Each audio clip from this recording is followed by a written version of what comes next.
Are claims evidence?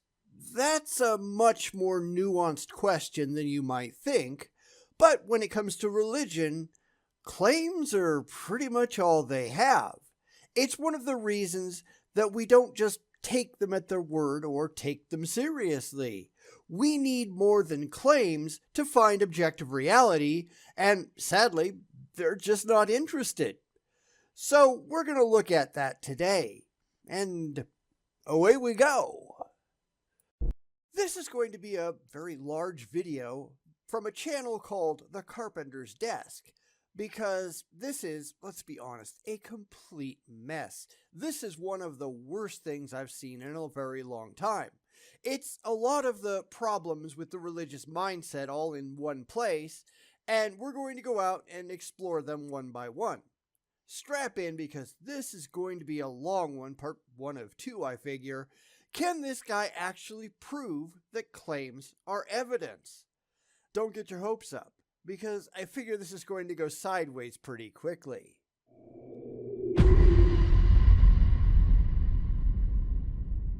Claims are not evidence. You may have heard this internet slogan often raised by YouTube skeptics like Pologia Matt Dillahunty and so on.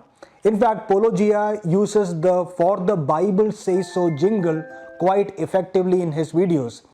True, I mean, it has been adopted by other YouTubers, so there you go. However, I'm not really here to talk about Matt Dillahunty or Pologia. There's a lot more here that needs to be unpacked, and that's why this is going to be a multi-part video. I'm not going to respond directly to things that are aimed at other YouTubers, at least not on purpose. I'm going to provide my own take on it and hope that's okay. Therefore, let's get back to the video and see where this goes. And the attempt here is, of course, to nullify or downplay the value of the Gospels or the Bible as a whole as reliable eyewitness testimony, which has never been demonstrated to be true. That's kind of the problem. The religious believe that it's reliable, but going from demonstrable fact and not faith, it just doesn't hold up at all. It doesn't matter what you want to believe. It matters only what you can demonstrate is actually so. And this comes up time and time again in religious videos, right? They pretend that, well, the Bible tells you so, therefore it's got to be true because you really want it to be true. But that's not how it works, is it? Especially when you talk to people who don't share your blind faith. Faith is meaningless. Only facts matter. Come back when you have some of those. It really can't be that hard. Well, just think about it. Firstly, saying claims are not evidence is also a claim. All right, first off, that is not how this works. A claim is not evidence in and of itself. It might contain evidence, it might reference evidence, but that doesn't make the claim itself meaningful. If I were to make a claim, I don't know, maybe that Bigfoot is real, does that make Bigfoot real? Or does it only become a valid claim when I can present evidence that I have the slightest clue what the hell I'm talking about?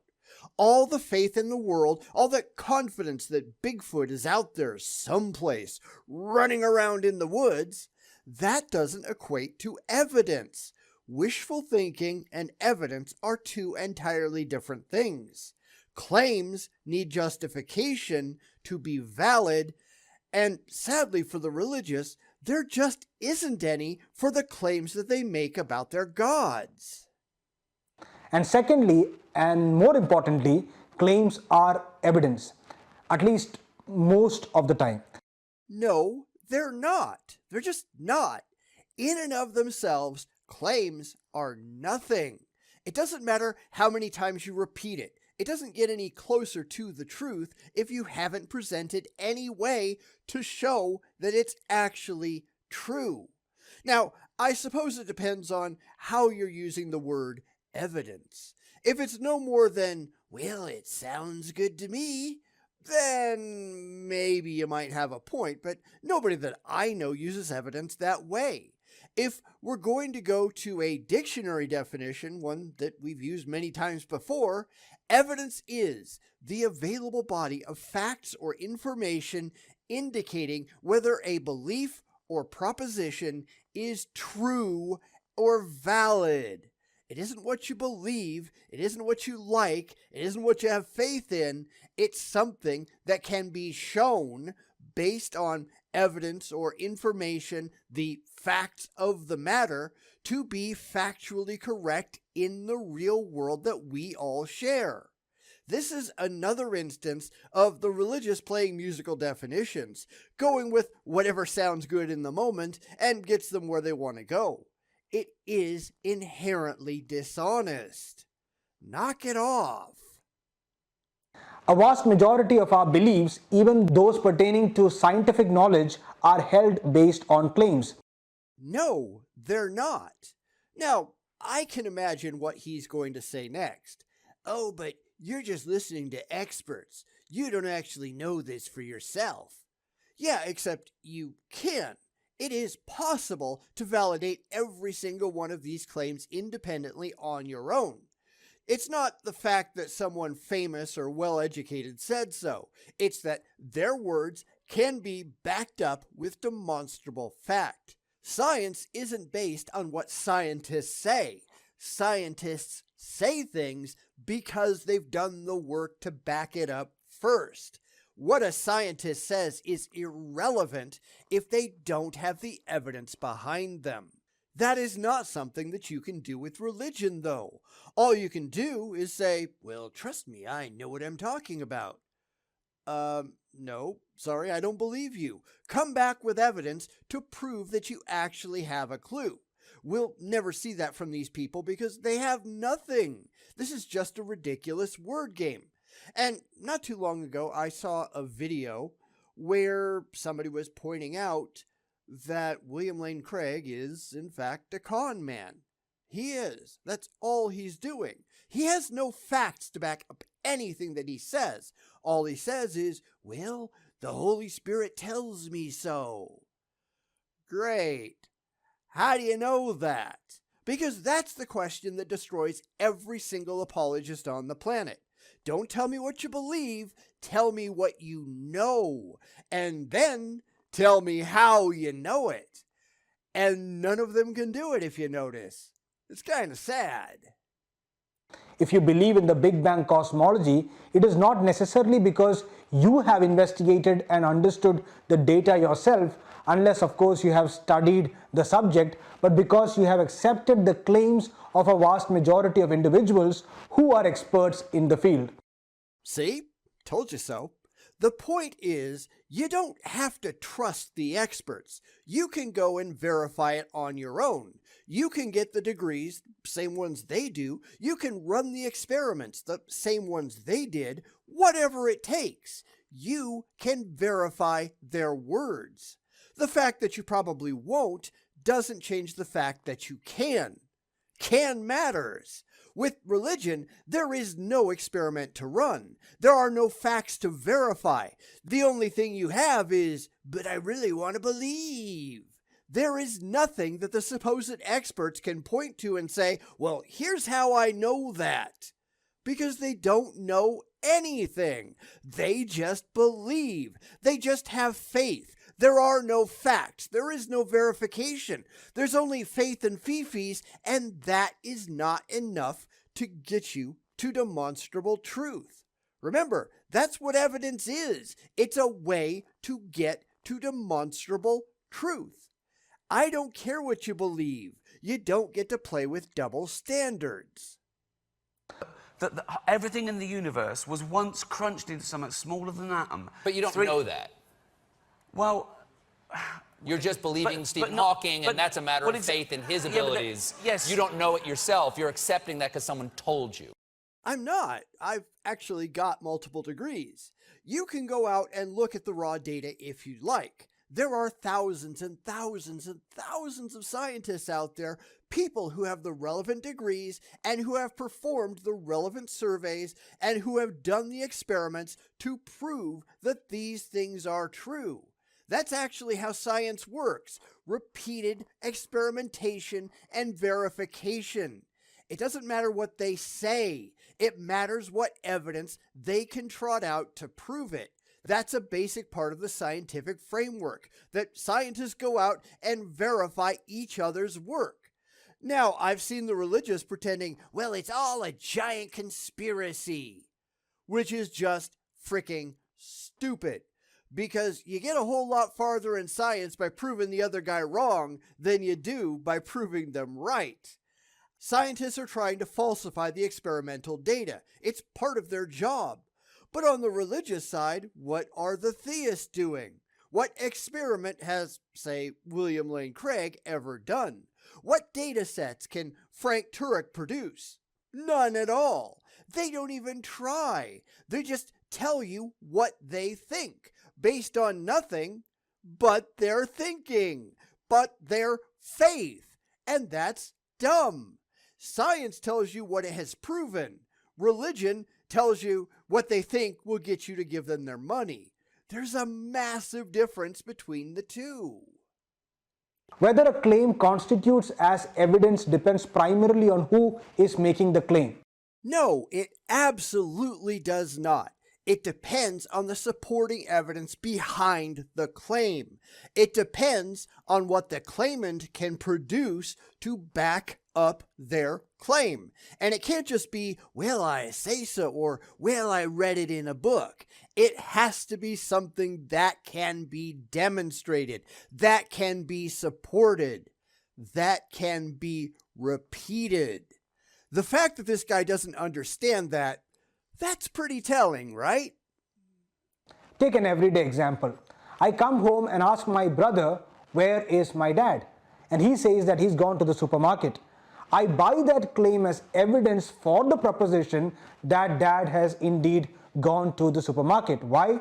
Because it is my brother who's making the claim, and of course he was here when dad left home a while ago. That has not been established. Now, granted, I am getting pretty picky here, but going solely by what he said, he hasn't established any of those facts. Nowhere did his brother, at least in his story, say that he was there when his father left. That's just an assumption on this guy's part. Now, maybe his father left a note saying he went to the store, and that is evidence that could be presented, although it's only evidence of intent, not of actuality. Maybe the father intended to go to the store and just got sidetracked. You don't know that, neither does he. Also, who says that the brother is trustworthy? Maybe the father got kidnapped and he's being held for ransom, and the brother is just trying to put the authorities off his trail. And one thing that we can absolutely point to here, something the religious can't do, we can show that the father is real. That's something the religious can't do with their imaginary friends. Heck, we can't even assume the continued existence of the father. I mean, he was there once. This guy and his brother exist, so obviously he had to exist at one time. But maybe he died 20 years ago. They've just been saying that he's at the store for 20 years to cover their grief. Maybe Dad went out for cigarettes 20 years ago and he just never came home again. We just don't know. We do have the ability to check, though. We can go to the store and see if he's there. We can follow the route that he's most likely to have taken and see if he's on it. Tell us how we can do the same thing with any god. Because I bet you can't come up with anything, can you? You see, again, it is a matter of who is making the claim.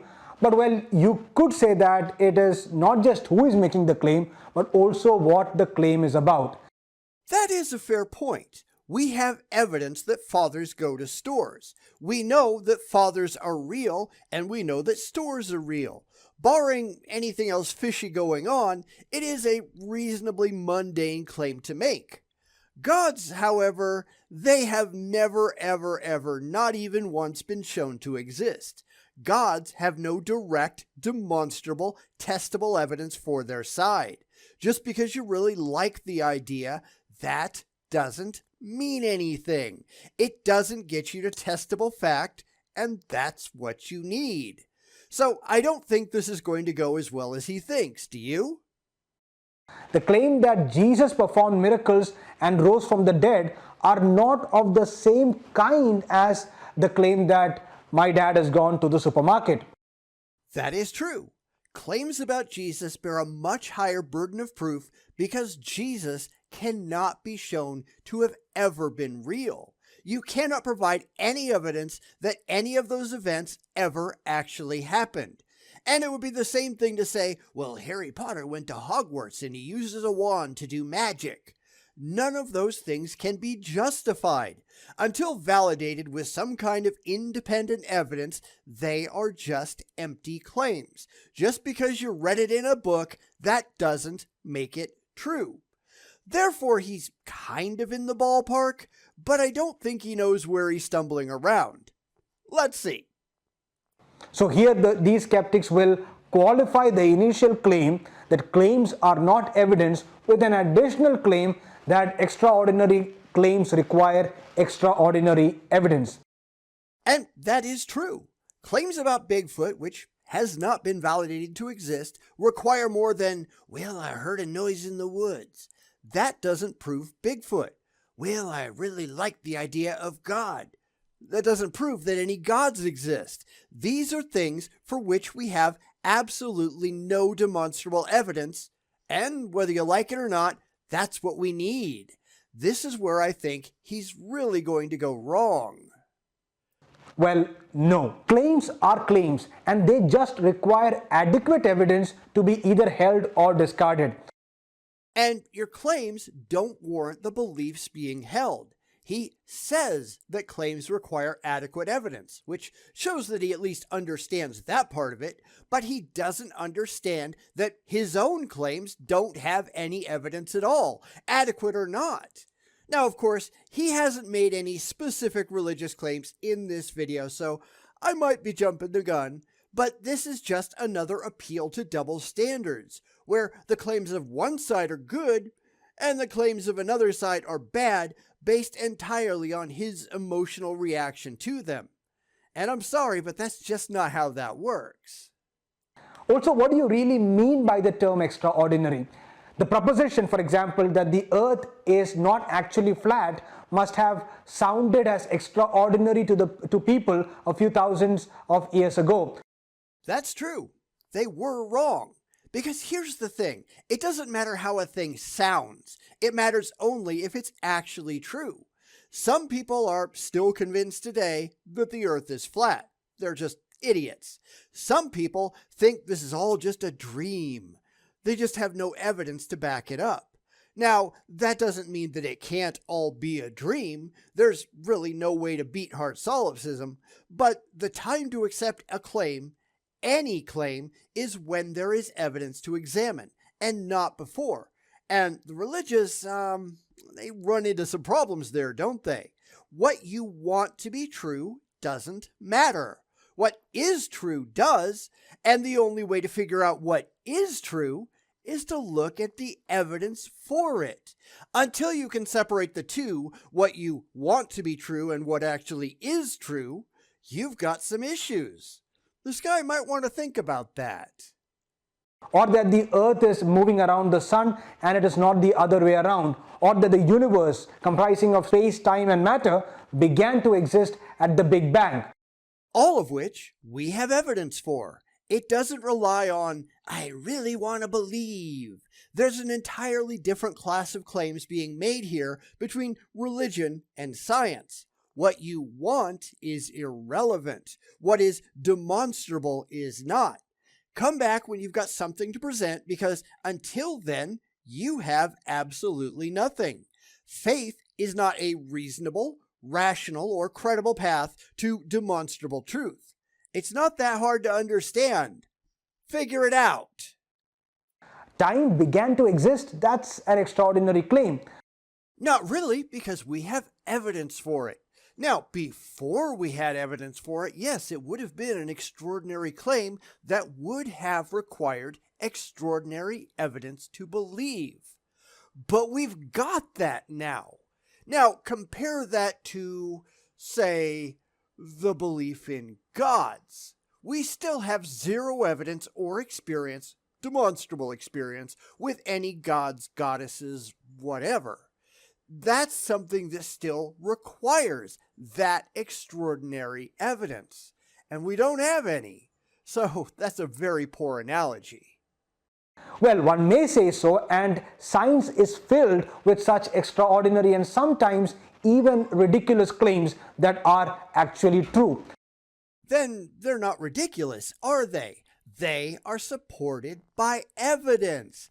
Independent, verifiable evidence. You haven't gotten anywhere remotely close to that with a god, have you? That's why you're having so many problems. And let's be honest, why so many religious people are desperately trying to blur the line. They want to be on the same level as science. They're just not. They want to be as credible as scientific discoveries. They're just not.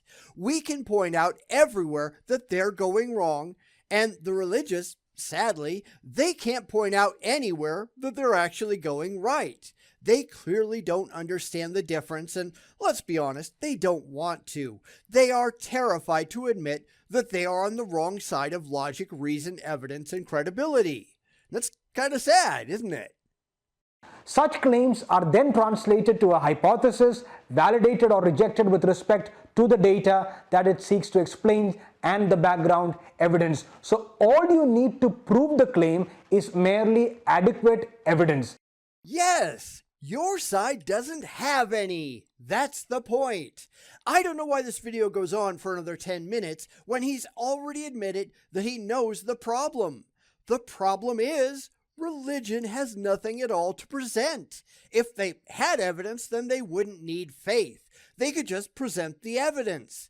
Instead, all they can do is make claims, unjustified claims, claims made without any evidentiary support at all, and pretend that, well, because they want it to be, it's just as good. But it's not. It's pointless. Why can't he figure that out? And in the context of the study of history, claims when they are evaluated and put together do constitute a form of evidence called testimonial evidence, which is the least reliable evidence known to man. But here's the thing. That assumes that the things in the Bible are actually testimony. It assumes that they are intended as history. And that's something you haven't supported yet. Just because you really wish it was true, that doesn't mean that it is. Because here's the thing. I'm sure this guy doesn't accept what it says in the Quran as testimonial evidence, does he? Quran 54, 1 through 2 says that the moon was split in half. So why is that any different than what it says in the Bible? Why does your book get special consideration and other people's books do not? Again, we're right back to the religious double standard. Good for me, but not for thee. Except that doesn't fly, and anybody with an honest bone in their body ought to see the problems and understand what's wrong. It's really kind of sad that the religious have so many problems with that, right? These are the kind of evidence that are used in the study of history and also even in modern courts of law. Yeah, except we're not talking about history, we're talking about reality. This is where we can look at another source, the Homeric epics. They talk, at least in part, about the Trojan War, and nobody in their right mind ever thought that the Trojan War ever happened. At least not until we found corroboratory evidence in the form of archaeological digs. Then we took the story at least partially seriously, at least the parts that could be independently verified, because we'd shown that it actually happened in reality. We didn't believe Homer, we believed evidence. Even though we know that the Trojan War happened now, we still don't accept all the tall tales of gods and goddesses that Homer wrote about alongside his tale. Why? Because those parts aren't supported. That's really the problem here. The religious are happy to run around with the goalpost saying, well, this is all history. Yeah, okay, fine. Then they desperately try to say, now it's all real. No, sorry. There's a much stronger burden of proof for reality than for stories that may or may not ever have happened. Yet they really don't want to deal with that, do they? Wonder why. A few months ago, we had the cold case detective J. Warner Wallace on our show, Conversations at the Desk, where we discussed about his most recent book, Person of Interest. I will leave a link to that conversation in the description box. Now, Wallace is a celebrated homicide detective in the US, having investigated several high-profile cold cases. And we've taken Wallace apart many, many times around here. He's not impressive. If his religious acumen is anything like his law enforcement version, I have no idea how he even finds his shoes in the morning. Wallace, like just about every other religious apologist, starts with a conclusion that he likes, and then he goes looking for evidence to support it. Never mind all the stuff that proves it's all bunk, he's just got a one-way ticket on his train to confirmation biasville, and that's about all he's got. So, if you think Wallace gets you anywhere, you are sadly mistaken. He is a ludicrous joke. In fact, he is the most featured detective on NBC's Dateline. A former atheist, he has often spoken about his conversion and how applying the rules of testimonial evidence to the Gospels convinced him of their authenticity. Well, that's his story at least. Too bad it doesn't stand up to any kind of rational scrutiny. And that's kind of the problem. There are plenty of supposed former atheists turned religious wingnuts out there who make all kinds of claims, but it's really hard to take any of it seriously.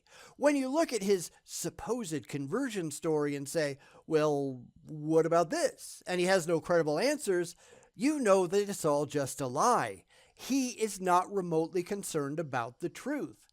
If he had anything at all to do with actual evidence, well, he wouldn't be so ridiculously easy to poke holes in, would he?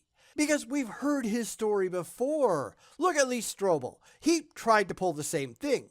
His story doesn't stand up any better than Wallace's, and Strobel's wife was the cause of his conversion because he didn't want to get a divorce. This is not at all impressive. It's actually kind of sad. His latest book was the basis for our conversation, where he makes a robust case for Jesus without the New Testament, much like as he describes investigating a no-body homicide, a case of murder where the victim's body itself is missing.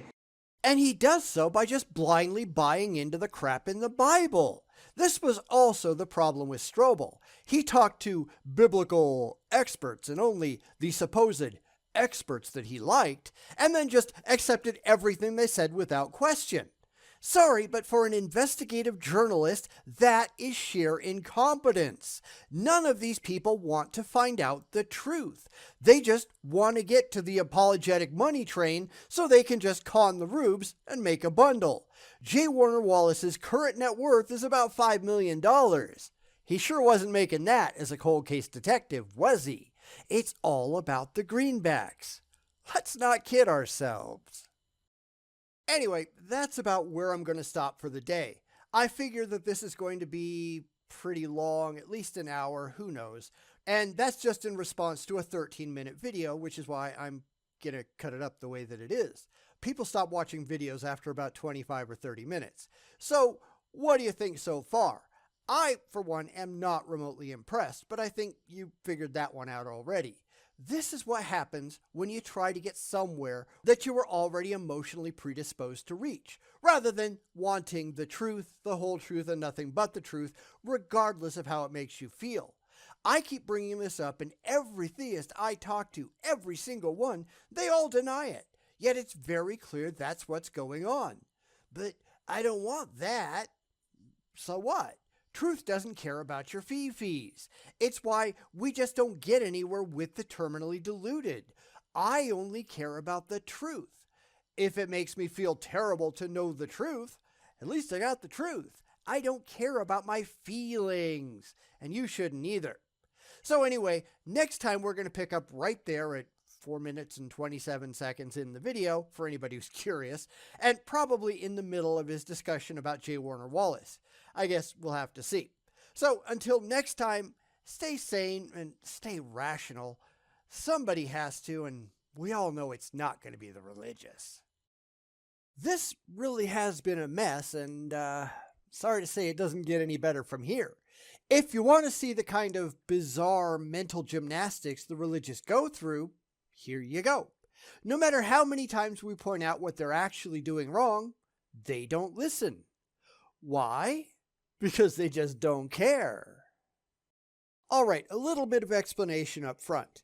Originally, I was thinking this was going to go 3 videos just based on the length, but I'm going to knock it out in 2, which means this one's going to be pretty long. You can thank me later and it'll become obvious why I'm doing it the way that I am.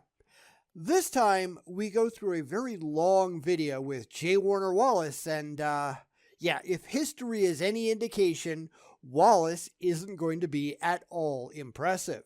I mean, he never is he? This is just fifis and faith on display, and another round of proof that Wallace must have been a crap crime scene investigator because, yeah, wow, just wow. So, without further ado, let's get into it. Anyway, after the show, I recorded a separate segment with him where I asked him about what he really thinks about the sort of contempt for testimonial evidence that is prevalent among internet skeptics. And here was his response. Just as a reminder, because some of this was in the last video, he's talking about J. Warner Wallace, and we're going to get into that in a second. But you'd think that someone who was a former crime scene investigator and cold case detective, he would know what a crapshoot individual testimony actually is. People lie.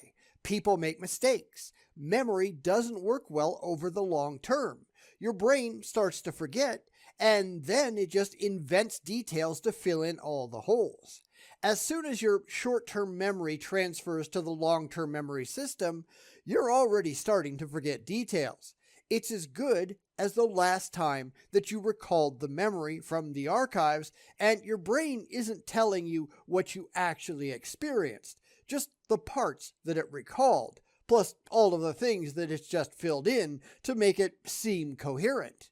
There was a study done around the time of COVID where workers at a hospital were asked to recall training procedures about fitting masks. Within 1 year, 76% of respondents made serious errors in their recollections. The overall idea was basically fine, but the fine details had already faded into obscurity. Now, remember, in the case of the supposed apostles, that the earliest accounts in the Bible was written no less than 30 years later, and most of them far later than that. Memory, at least accurate memory, it just doesn't last that long. And that's why it's the least reliable form of evidence in the courtroom, and Jimmy Boy ought to know that. And that's why that it must be independently corroborated by evidence, which he just doesn't have. An atheist slogan that often appears on the internet, popular skeptics like Matt Dillahunty, and then there's this YouTuber called Apologia, if you're aware of, they often poke fun at Christians with this Bible says so jingle. So what they basically say is that claims are not evidence. So when you look at the Gospels, they're just a bunch of claims, he said, she said, but they do not really constitute evidence. And that is true, because the writers of the Gospels are entirely anonymous. They were not demonstrable eyewitnesses. They were not the people whose names Papias eventually stapled onto their accounts. So the whole question of memories is irrelevant in that particular situation. It doesn't matter what you want to be true, only what you can actually demonstrate is. Therefore, this is completely off the rails before they even begin. A legitimate example of, for the Bible tells me so. They're just believing it blindly because they really wish that's what was true. But that doesn't mean that it is. It means absolutely nothing of the sort. So let's see what J-Dubs has to say. I can already guess it's going to be pretty irrational. Now, as someone who, as a part of your profession, is known for assessing testimonial evidence, so you know what is just a claim and what claims actually constitute as evidence, and a former atheist as well, so you applied the very same skill set to the Gospels. How do you look at the claims of the Gospel, and how can we actually filter it to know whether it actually amounts to be testimonial evidence. Or at least I thought we would, because I'd hoped that Wallace would be better at it than he seems to be in his religious life. Anyone who just blindly believed what they were told because it fit into a preconceived narrative like he does, I'd hope the police departments of the world would just toss his ass out into the street right quick. But let's hopefully hear it from his own lips. J-Dubs, go ahead, take it away. Okay, so a couple of things. It's true that if what you mean by claims, you mean I would agree that unsubstantiated claims are not evidence. They're just a claim. Thus, the claims in the Bible, So next, we have to ask, how have these claims been actually substantiated? Now, I figure he's going to try to explain that in a second, or maybe not, I don't know. But in either case, it's not going to work for him because, as I said before, none of the authors of the Gospels were actual demonstrable eyewitnesses. Paul certainly wasn't. He had a drug trip on the road to Damascus, and he never claimed to have seen anything that was objectively real. His Jesus was a spiritual Jesus, not one that rose from the dead. Once you discard faith and fifis, you're down to absolutely nothing. He's going to have a lot more than that to go on. And I think we all know that he's not going to. And people can claim all kinds of things. But when you're working with witnesses, all you have are the claims of witnesses. The question is, what makes the claim substantiated? Good question. It's just too bad that you're not working with demonstrable eyewitnesses then, isn't it? Because this is where one of many places that he's just going to go wrong. I don't care what you believe. I care what you can prove, and good luck on that. This is exactly why I have so little respect for Wallace, because his entire shtick is that he once solved cold cases, and this is just crap. It is utterly embarrassing. So yes, I agree, people can claim anything, and in religious circles, we know that people have a vested interest in making emotionally comforting claims that may or may not be true, but he has absolutely no one or nothing to cross-examine. He can't prove that any of these people were there, and without that, what's he got? Nothing. Nothing at all. It's not like he can walk into a courtroom and say, well, these people were witnesses. I can just feel it. He'd just get laughed out on his ass. So here comes another chance to make a good impression. Don't blow it. How do I know if the claim is true? Like, is there some way to confirm the reliability of the claim? Of course, that's what we're trying to do, right? Well, it should be. Now, how do you propose to do that with anonymous documents and a crime scene that's been cold for 2,000 years? That's an honest question. How do you do that? Because you don't get to use faith or hunches or whatever else to come to a conclusion that supposedly has to be based on evidence. You actually have to have evidence, and sadly, J. Warner Wallace has absolutely nothing. This just isn't going to go well for him.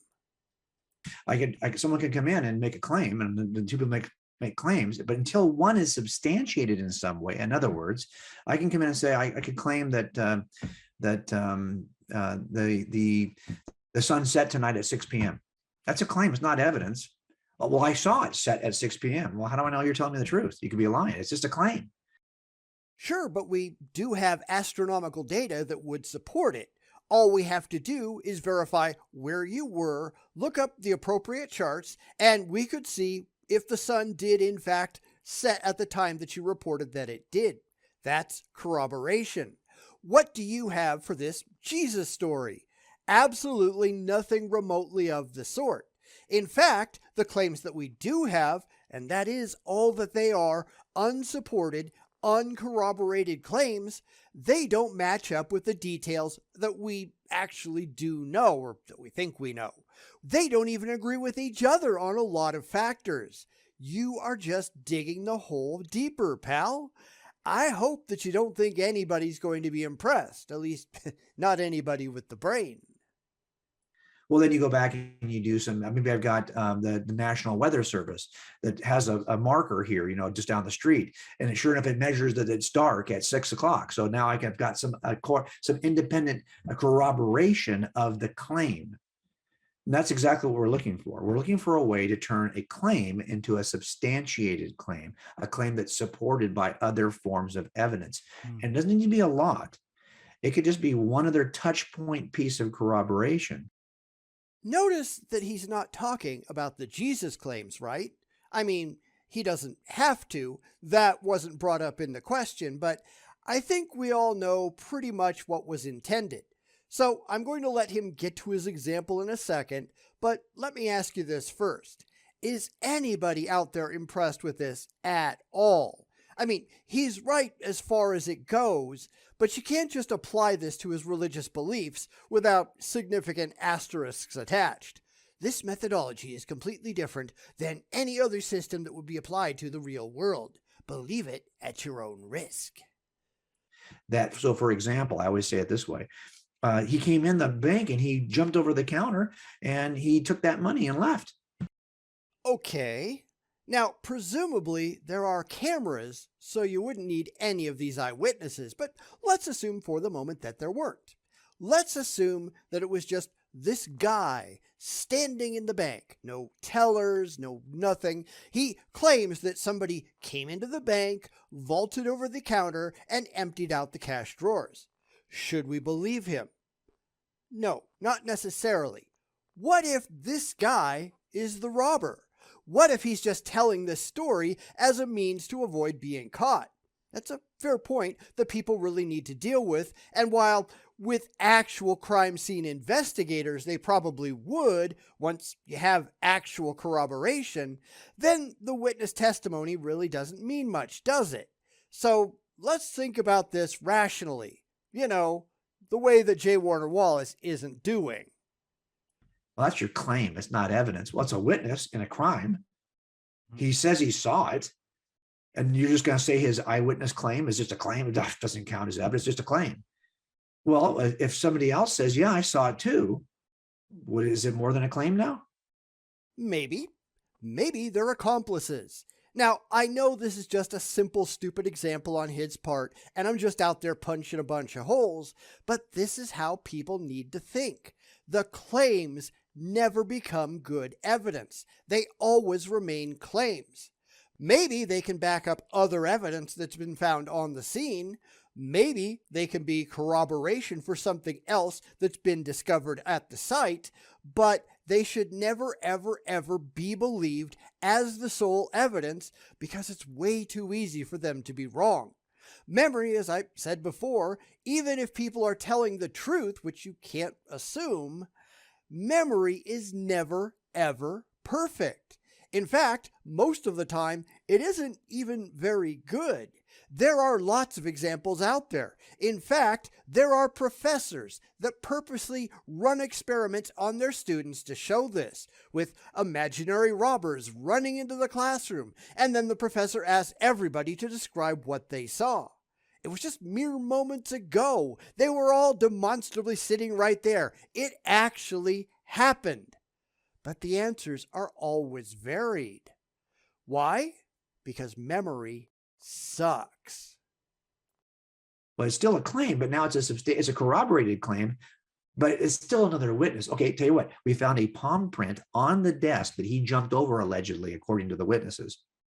Well, that's about where a palm would go if he was jumping over the way they said. So now the palm print acts as a corroboration to the claim of the witness. This witness is starting to look like she's legit now. Depends on the evidence. I'd be testing the witness's palm print if I was you, because you never know. And you might say, oh, well, you just don't trust anybody. Well, no, not really, not in that line of work if I was part of it. And if you're in the business of solving crimes, you shouldn't trust anyone either. That's kind of the point. But we are getting away from the real question here, and that's the reliability of testimony, and I've shown a ton of different reasons why it, in and of itself, just doesn't mean anything. It's just a claim, and without some way to back it up, it is less than empty. And back to the whole Jesus story, since that's really what we're here for, we have absolutely no corroboration whatsoever to offer for any of the anonymous writings of, well, who the hell really knows? And that's kind of a problem, isn't it? Because an unsubstantiated claim, I'm always going to be skeptical of. You should be too. Except you're not, as I've already showed. The religious just don't think that way. They believe because they want to, not because they have solid evidence offered in support of their faith. I'm the one thinking like a crime scene investigator here. He sure isn't. Or if we look at, say, Lee Strobel, I'm the one thinking like an investigative journalist. These people, they're just a bunch of gullible gets. But as we start to begin to build corroboration for the claim is no longer unsubstantiated. Now it's corroborated by something, and that corroboration can be very, very small. So the palm print, for example, is not going to tell you what the witness said he saw. What the witness said, well, he was wearing a tan shirt and black pants. Well, that palm print confirms that somebody jumped over. The guy he said jumped over did jump over, but it doesn't corroborate what he was wearing. Again, assuming that they're telling the truth, and you have absolutely no way to gauge that without taking every bit of their testimony and being able to back each part up. But let's not forget what's really being discussed here. We come right back to the anonymous gospels and zero corroboration for anything that they say. There is no way to get around that, and I'm sure the hell not going to stop bringing it up. You also have to remember that a bank robbery is a very mundane claim. Banks get robbed all the time. How many people have we seen rise from the dead? Zero. So claims about someone rising from the dead or doing miracles or whatnot, take your pick, those are going to require a whole lot more corroboration than some guy with a gun in a bank. It's one thing that the religious will never admit to. Mostly, I think, because they know it's just going to make them look dumb. So in other words, we take touch point corroboration to infer reliability to the larger witness, the larger reliability to the witness. And that's fair. We do this all the time. So to say that a claim is not evidence would be to say, well, is an eyewitness claim evidence?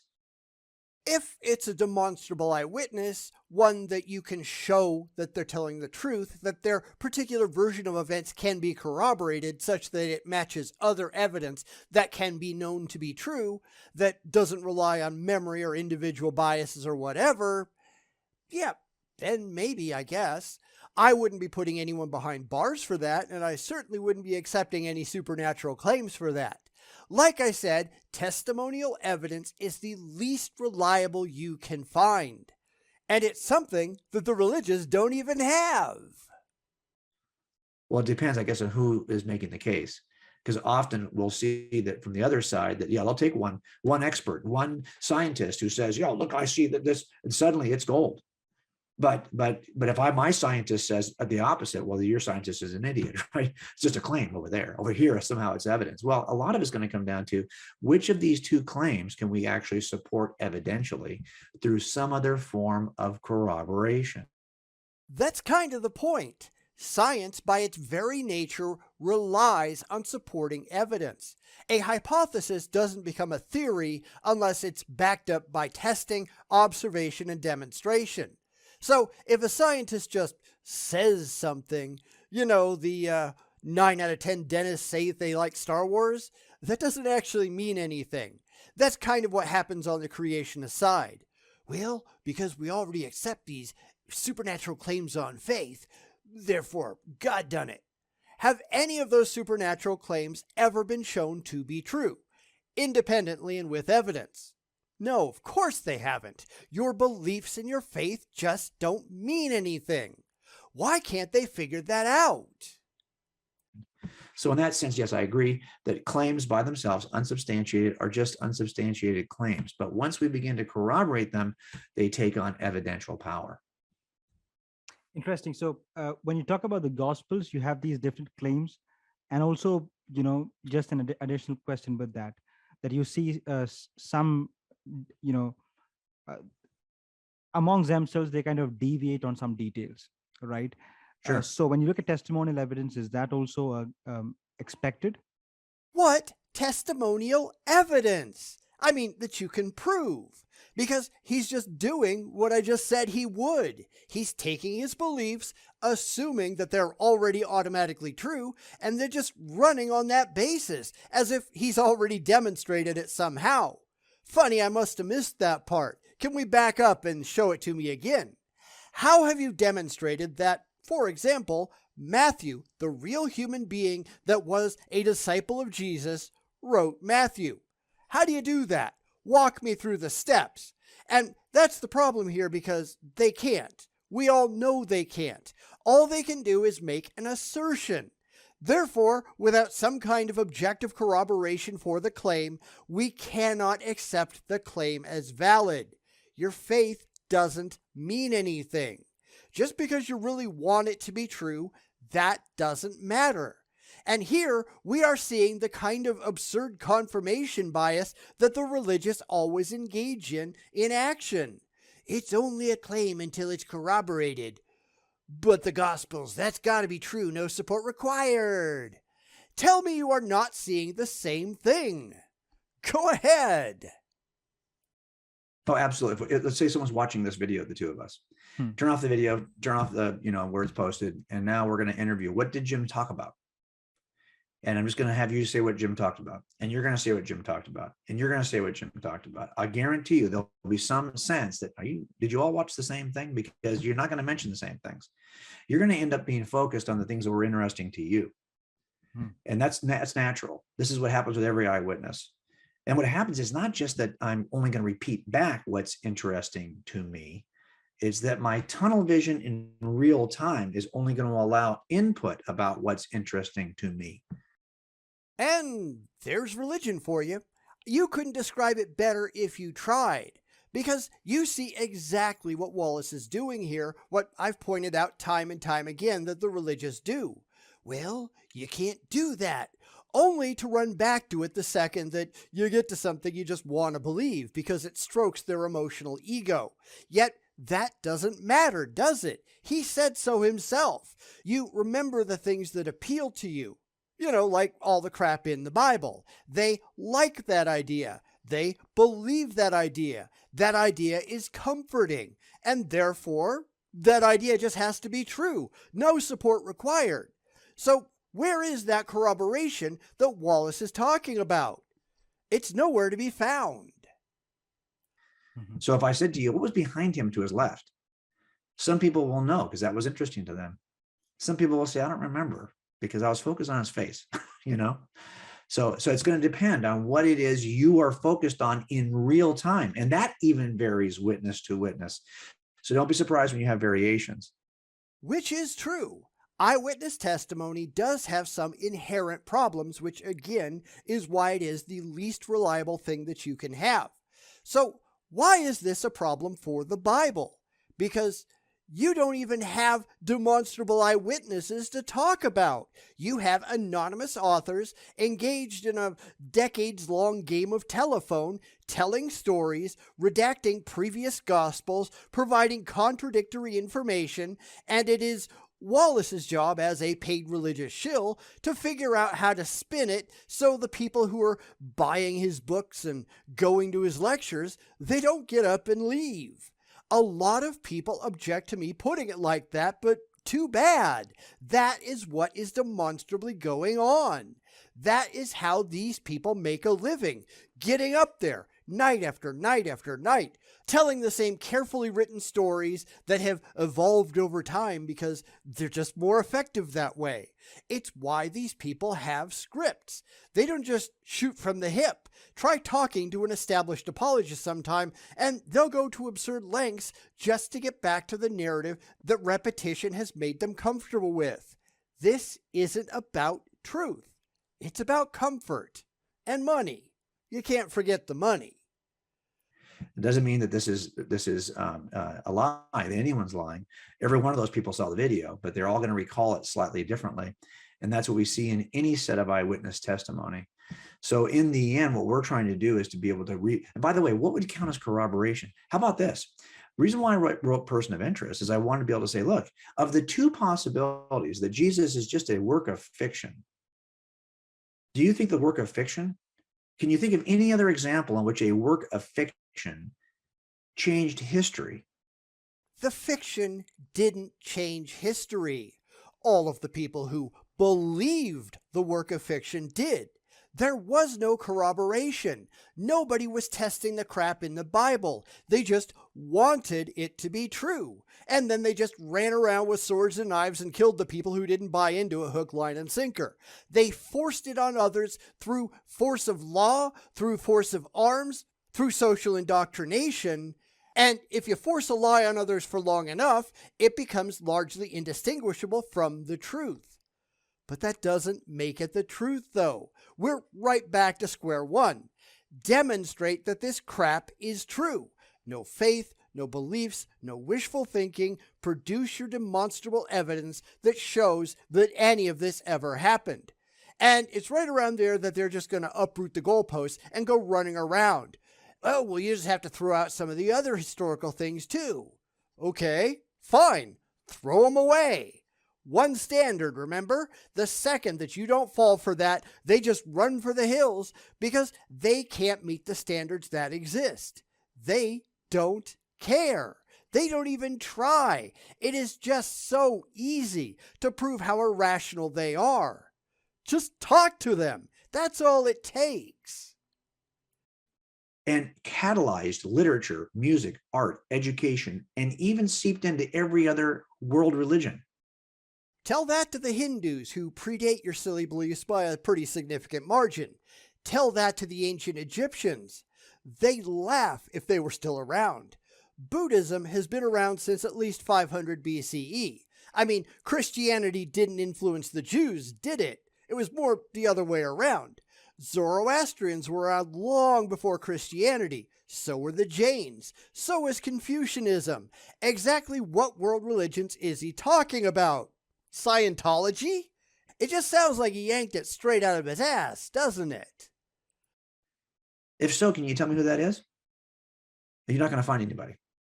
Therefore, it's a reasonable inference of if it's either a person who's historical or a person who's fictional. Of those two options, it seems to me that even the impact that Jesus had in history inclines me more toward corroborating his historicity than his fictional nature.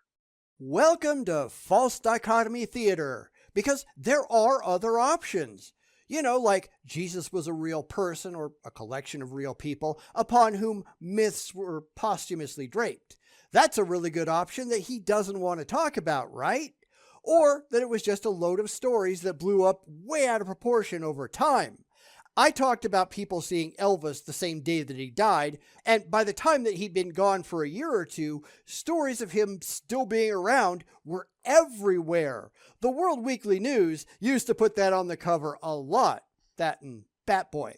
Now, Elvis was real, we can demonstrate that, but that doesn't mean that any of these stories ever happened.